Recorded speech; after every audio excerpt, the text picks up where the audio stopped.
Di ba kagabi pa hindi ako nakagas? Ay na, close na mga store. Hindi man naka-charge eh. Wala akong ano kanina. Spot? Walang spot kasi nililinis nila. Ngayon ng gabi walang magparking kasi linisin yung garage. Aayusin ba? Kaya pinalabas lahat ng sasakyan. Sabi ko kung saan pa na hindi ako na wala akong charge doon pa hindi ako maka-charge. Tama lang pagbalik natin tuloy tayo ng ano instead na mag-exit ng 130 tuloy tayo ng ay ano ba ang exit ng ano Bill's Corner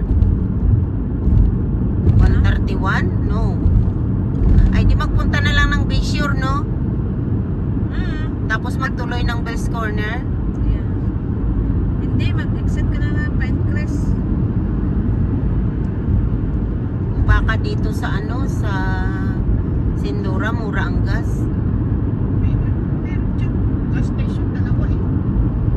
Petro Petro. Ayan dyan. Ang Petro ang mura pag gabi na eh. Dalawa. Dyan sa may Duna. Tapos yung dito bago sa Si Pedro Pedro at saka si Shell.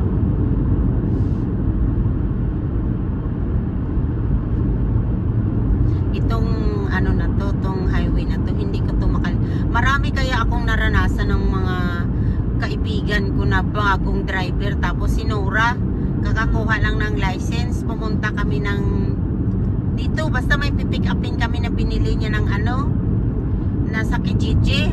Sinama ako kasi bagong driver siya. Hala dito, kung saan kami hanggang nakarating kami ng Queen Highway ba doon sa may ano na yun eh, parang sa may stream yard, yun ba yun? Vineyard. Nakarating kami doon tapos mayroon doon na one way lang. Ay sus, sinasalakay niya eh. Tapos si ano noon, si Bill ganyan din. Uy, sa nalubong namin yung mga ano sasakyan diyan sa may Carling. Ang dami ko, sino pa yung isa kan dati yung nasa GIL din na sinama rin ako, bagong driver din. Tapos yung asawa tumawag, sabi ng asawa, how's my car? Sabi ko, buisit mo eh, hindi mo man lang kami tinanong kung kamusta kami yung car inuna mo. I told you, I don't trust her. Why she bring my car? Mahirap. Mga ano kasi, mga bagong driver ba, yung gusto na talaga i-try ka agad. Uy, excited.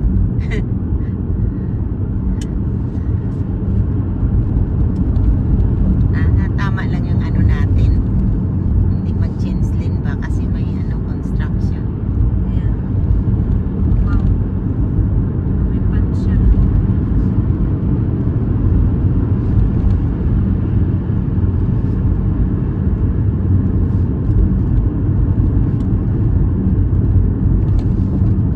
Wala, maraming construction dito. Grabe yung ano niya ba? Nag-ano ata to sila? Nagpipintura? Ang daan.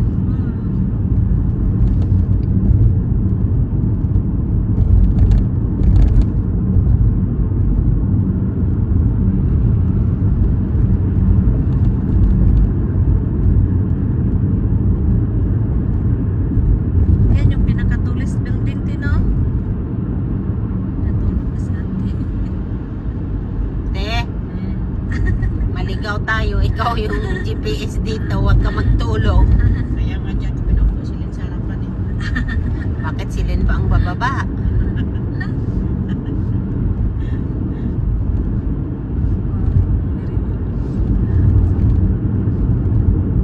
Sa palagay ko yung GPS, dalhin tayo sa 417.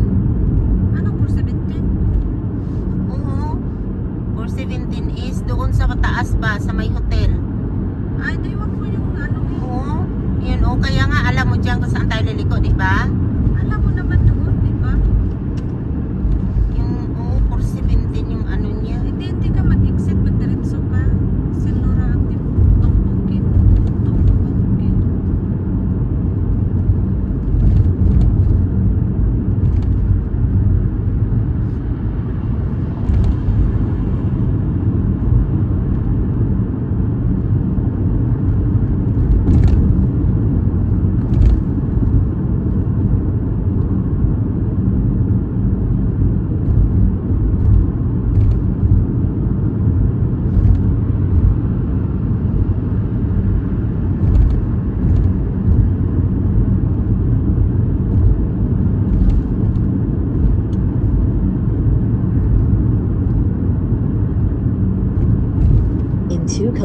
kilometers, merge left to Highway 417 East. Yeah, 17 kayo padalhin.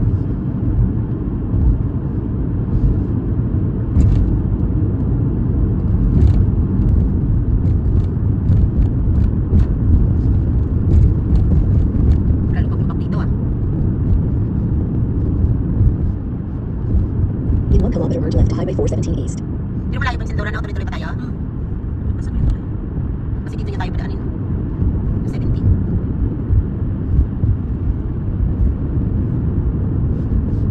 Silora is 2 kilometer. Merge left to Highway 417 East. Grabe sila oh. In 1.6 kilometers, take exit 115 on the right to St. Laurent Boulevard towards Hospital. Grabe sila lang kayo yung malaking car. O malaking truck. Unti-unti ka na lang mag-change na O wala pang tao sa likod. In 1 kilometer, take exit 115 on the right to St. Laurent Boulevard towards Hospital. Dito na yun ata. Mag-change ka pa na ngayon sa... Ito, Silora. Yeah, Silora Boulevard. 115. 50 na ba ito?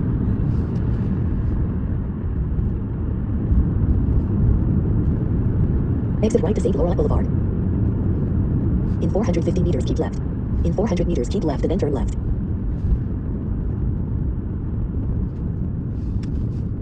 Keep left and then turn left. Sige, mamaya. Para at least na ano na yung tulog. Eh, masakit yung ano niya kasi, wag tulog. Eh, Ano ba yung mati yung mata ko? ikaw ba ka pala pumasok? Hindi ka pa nakatulog mula kagabi? O yun pala eh. Gising ko na tayo. Dapat pala Tulog pinakain na ka siya ni... saglit, tapos gising siya ng 10. Dapat pinakain ka ni Lily ng matigas na saging. Kumain siya isa. Turn left to St. Laurent Boulevard. Matigas na banana. Wala na kasi ate, tika mo yung kita ko sa... Punta pa, nakabalik na, nagdala siya ng banana pio. Banana pio, santol. Mabilis natin. Gusto mo tayo balik muna tayo? Hindi pa dito. Liko kasi doon, te. Di ba?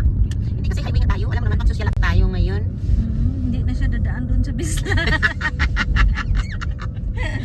Hindi na. Luisa, Oh, dito na naman. Ay, wala pala tayong aircon. Saglit lang. Diyos ko, kulang yung pamasahe ko. Pawiin ni ate yung pamasahe. Ayan. O, ayan na. May aircon na. Hindi man lang nagreklamo tong mga pasahero na. Ayan na. Okay na, te. Ang aircon. Tulog ka na. Walang pakialam sa atin, basta Yung tulog. bag ko ng jacket ko. Kainitan. Alam nyo pala eh. Hindi kayo nagsasalita. Anong purpose ng bunganga nyo na? Nakakahiya eh. Kakahiya. Oo. Libre na ngayon. Pero ate. pinawisan talaga ako. Libre na ate. Mag-aircon ka pa. Libre pa yung kwentuhan. Anong libre na tulog ka man? Pinikit ko lang yung mata ko kasi makapit. Tsaka na. Ay Kailangan ko. no.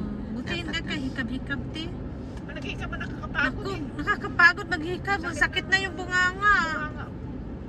Ganyan ako dati pag madaling araw na. Ako, kape ng kape. Hindi natatalab yung kape. Go ninja, go ninja, go. Super lamig. Oh, yun. Reklamo kanina. Nagubad. Ay, ginoo. Kasi malakas man yung aircon mo. Hindi man natural. Talaga ang mga tao. Nagreklamo pag it's too cold. Anong sabi ng teacher mo kanina, te? Ha? Sabi ng teacher mo kanina, complain, and if it's too cold, it's cold. Yeah. So cold, it's cold. If so what? If you don't wanna go out, just put your hand outside and pit, and your eyes is inside. Put the sunglasses.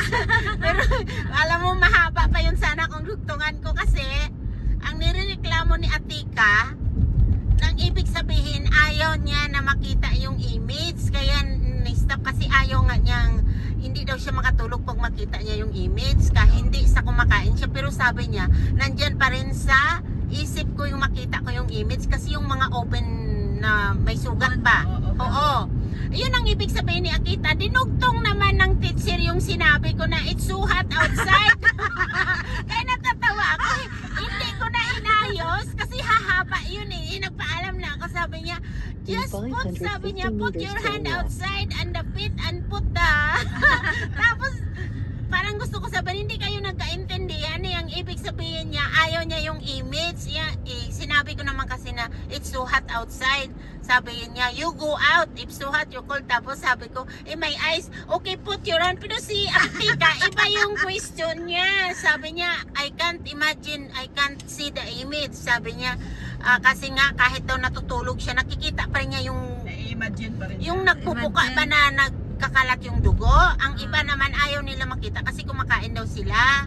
Si Atika nagsabi talaga, sabi niya kahit hindi siya nagkain, ako talaga pag In makita ko yung mga 300 ganyan, kahit meters, turn natutulog left to ako, Cote nakikita Street, ko. and then your destination Tapos yung 555 dinugtong niya Cote yung Street is on sunglasses. your right. Aray, alam mo kung hindi ako doon nagpaalam, dito na ba yun, te? Yeah, oh. Yeah, dito na. Hindi ako doon nagpaalam, dugtungan ko pa yun habang haba, kaya tumahimik na lang Turn ako, left to alam Cote ko Street, na and then mali. your destination 555 Cote Street is on your right. Ano, sabay ka ulit sa amin? Sige na. Ala, buksan ko pa daw. Sabi niya, Linay, sige na, buksan mo na. Buksan mo at Papasukin na ka. Bye, te. thank you. Service. Kahit Anuhin ko na lang yun, te, ha. Titingnan ko yung ano natin. Oh. kahit short time Mag-ano ka? pero Mag-book ka ng hotel? Sa 20. Yeah. kahit Sabado short pa lang, term, wag mong, baka sabihin ka na na Manila, te, ang layo talaga ng bahay natin. We don't care. Sabi ko sa bahay ko, kita-kita ko yung bubong ko. Doon naman, doon na lang natin kunin yung ticket kasi sabi niya, kukunin ko doon. Sabi ko, doon na lang, hintayin ka na lang namin. Kaysa kukunin pa, tapos makalimutan ko na naman. Doon na lang, magkakita mo. Yeah, yeah. Okay. bye, te. Night, night. Love you, love you. Ay, Ginoo. Gosh.